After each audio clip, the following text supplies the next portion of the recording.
Assalamualaikum warahmatullahi wabarakatuh. Alhamdulillah wassalatu wassalamu ala Rasulillah wa ala alihi wa sahbihi wa mawala. Selamat sore. Bertemu lagi dengan kita di AW Sumur Studio. Sore hari ini saya hadir menemani tamu kita yang sedang berkunjung ke kantor pengurus wilayah Al-Wasliyah Sumatera Utara. Alhamdulillah di awal tahun ini saya kira dalam suasana bertahun baru Hijriah, saya dan kita semua saling mendoakan untuk senantiasa Allah berikan kesehatan, Allah berikan kebaikan dan kemudahan dalam segala urusan kita. Petang hari ini saya sengaja ingin mengambil kesempatan sejenak untuk berdiskusi mengundang tamu kita yang datang. Beliau adalah Dr. Haji Andi Jamaro Dulung.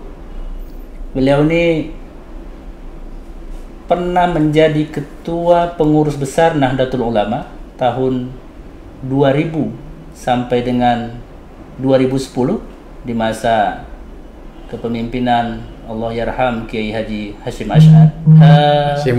Muzadi maksud saya. Ya. Beliau juga pernah menjadi anggota Dewan Perwakilan Rakyat Republik Indonesia dari Partai Persatuan Pembangunan.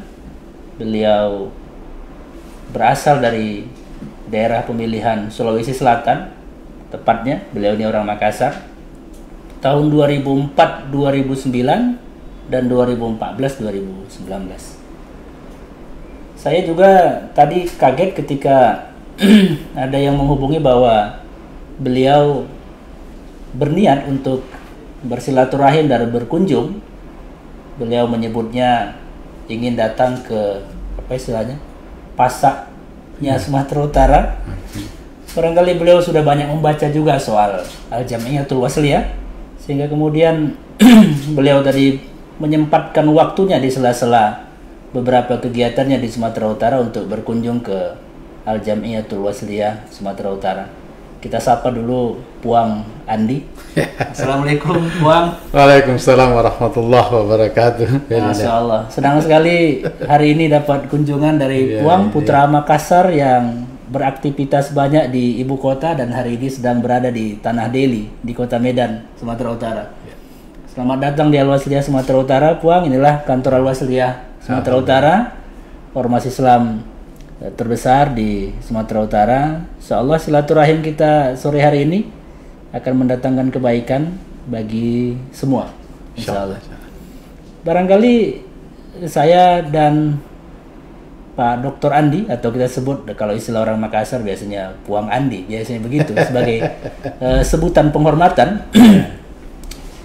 Cerita sedikit dulu Puang soal Puang Andi nih, supaya masyarakat Wasliyah di Sumatera Utara dan di tempat lain barangkali bisa tahu nih siapa nih tamu ketua Al-Wasliyah Sumatera Utara hari ini. Iya.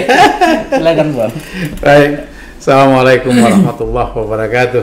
Waalaikumsalam. Hamdan wa syukran lillah. La haula wala quwata illa billahil aliyil azim. Amma ba'd. Seluruh pemirsa Al-Wasliyah yang kami hormati, terutama hormat saya sampaikan kepada Al-Mukarram Al-Ustadz Dedi Iskandar Batubara, senator kita yang luar biasa, muda tetapi sudah berkiprah di tingkat nasional. Tentu itu karena izin Allah dan jaringan yang sangat luar biasa dari Jamiyatul Wasliyah.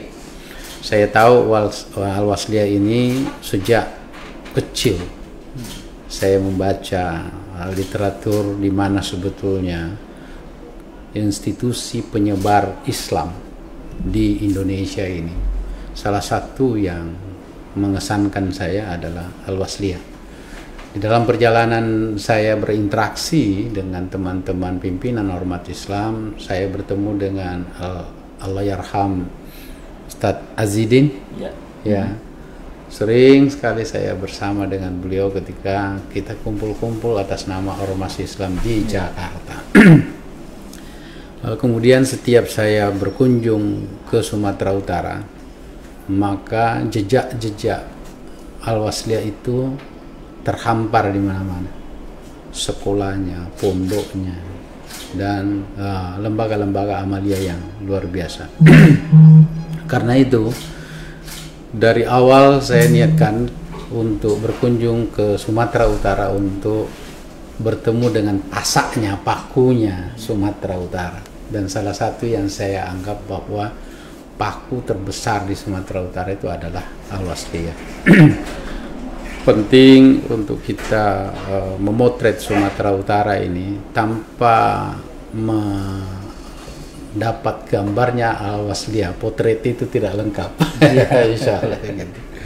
Karena itu saya berkunjung untuk bersilaturahim, ya sebagai bentuk perkawanan.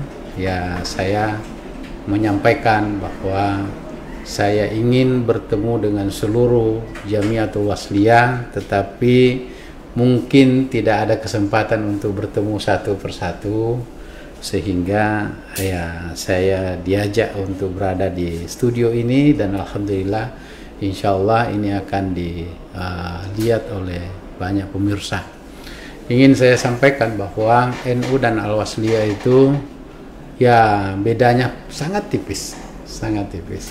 Sama-sama kita berangkat dari Ahlus Sunnah wal Jamaah, sama-sama kita menjadi murid dari Imam Syafi'i, dan saya kira kalau Al-Wasliyah dan NU di Sumatera Utara ini disandingkan dalam berbagai hal, insya Allah problematik masyarakat Sumatera Utara ini bisa terselesaikan. Kuncinya adalah bagaimana mengeratkan hubungan antara kedua kelompok yang besar ini.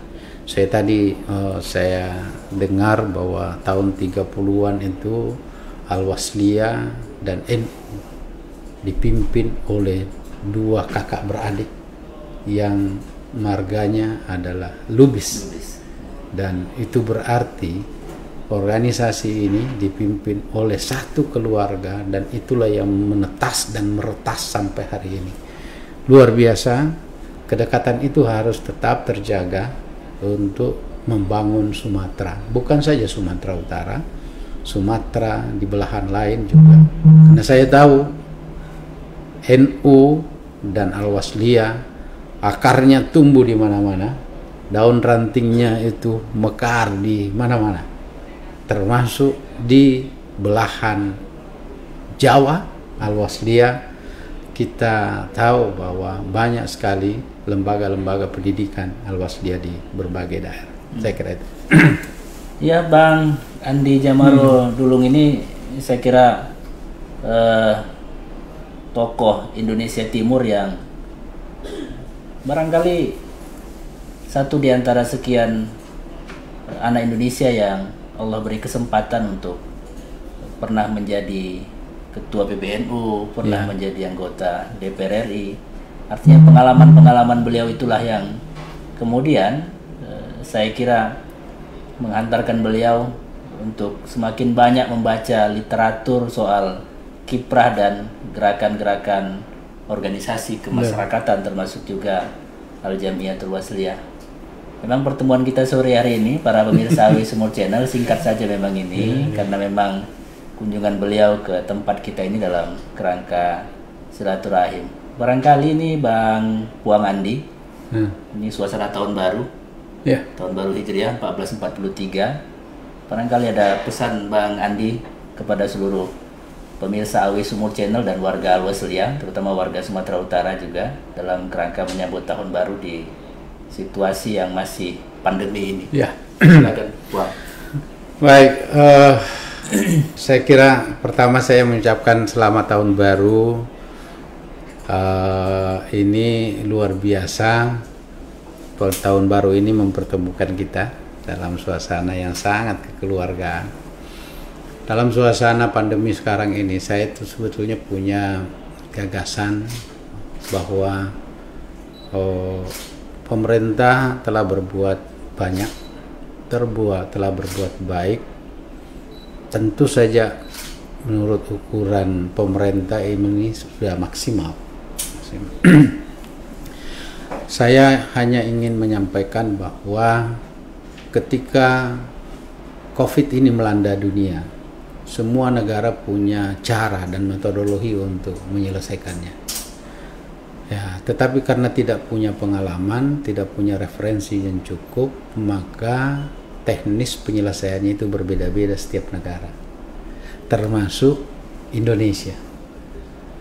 Teknis penyelesaiannya itu kelihatannya karena tidak punya pengalaman, karena tidak punya referensi yang cukup, akhirnya copot metodologi, lakukan ini, lakukan itu, ternyata belum efektif.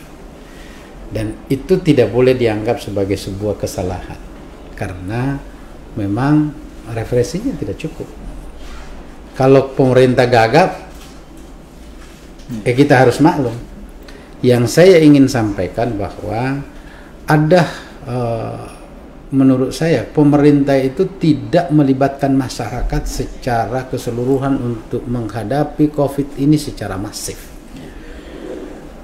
Penutupan masjid itu sebetulnya tindakan keliru. Tindakan keliru. Mestinya masjid itu dijadikan sebagai pusat komando penyelesaian masalah COVID. Apa kurangnya masjid? Di situ ada pelataran untuk kita lakukan olahraga terprogram. Di situ ada MCK untuk membasuh, membersihkan semua soal yang ada di situ. Ada ruangan, ada sound system. Ada pimpinan di situ, pengurus takmir masjid yang kira-kira jumlahnya tidak kurang dari 20 orang. Orang yang amanah, berwibawa, perintahnya ditaati oleh umat. Dan jumlahnya itu 820.000 masjid dan musola. Kalau digabung dengan rumah ibadah agama lain, maka jumlahnya itu melebihi angka 1 juta. Kalau angka 1 juta itu lalu kemudian dibanding dengan penduduk 270, itu berarti satu rumah ibadah itu hanya melayani 270 orang, dan itu rentang kendali yang sangat singkat. Ya, ini saya lihat ini yang keliru. Mestinya masjid dibuka 24 jam untuk melayani seluruh kebutuhan penyelesaian konflik itu. Ya, bayangkan itu 5 kali bisa rapat setiap hari. Iya, 5 kali. 5 kali rapat setiap hari. Evaluasi terus. Apa terus? Jadi orang isoman, kirim obat, kirim makanan, minuman. Ya, silakan bawa ke sana. Bahkan mayat pun bisa diselesaikan di situ, di masjid. Jadi sebetulnya kalau ini dilebatkan, jadikan gerakan ini adalah gerakan masif masyarakat. Ini luar biasa. Jangan menjadi gerakan gugus saja. Negara ini harus ditangani bersama. Sedang sakit parah kita ini, tidak boleh kita membiarkan pemerintah babak belur sendiri. Tidak boleh kita membiarkan pemerintah repot sendiri. Sementara kita semua ini ada potensi yang sangat luar biasa. Ya. Masjid itu adalah penyelesaian persoalan, bukan sumber masalah, bukan sumber bencana, tetapi masjid adalah solusi untuk menyelesaikan COVID. Ini yang saya ingin sampaikan. Ya, Bung Puang, ini harusnya kita dialognya bisa panjang. Ini, iya. Harusnya bisa panjang, kemudian kita bisa menyusun rekomendasi-rekomendasi yang solutif untuk penyelesaian berbagai persoalan berbangsa dan bernegara. Tapi memang sengaja kita gantung ini. Para Insya Allah nanti lain waktu, barangkali kita akan undang lagi Bang Andi Jamaro dulu, Bang Andi kita ini, untuk bisa diskusi dalam berbagai tema yang lain.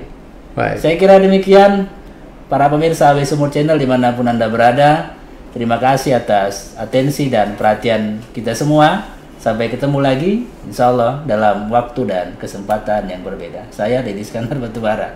Assalamualaikum warahmatullahi wabarakatuh. Waalaikumsalam warahmatullahi wabarakatuh.